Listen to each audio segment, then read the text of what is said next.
جادوئی قلم۔ تزائن ایک بہت شرارتی لڑکی تھی جو کسی کا کہنا نہیں مانتی تھی، نہ کسی کا ادب کرتی تھی اور نہ کسی کو سلام کرتی۔ اسکول میں بھی وہ کورس کی کتابیں پڑھنے کے بجائے چھپ کر پریوں کی کہانی پڑھتی رہتی تھی۔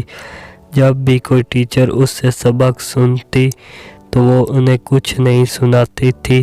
اسے تو الف بے بھی صحیح طرح سے لکھنی نہیں آتی تھی، لیکن وہ جھوٹ بڑی ڈھڈائی سے بولتی تھی۔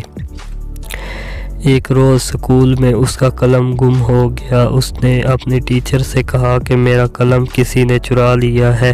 ٹیچر نے پوچھا کیا تمہیں یقین ہے کہ یہ چوری ہی ہوا ہے؟ وہ بولی ہاں، میری کلاس کی لڑکیوں میں سے کسی نے چرایا ہے۔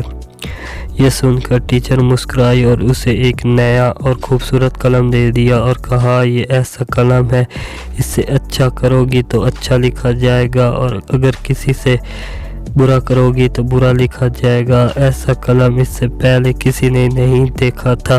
گھر پہنچ کر اس نے جلدی اپنا ہوم ورک کیا اور پھر باغ میں کھیلنے کے لیے چلی گئی۔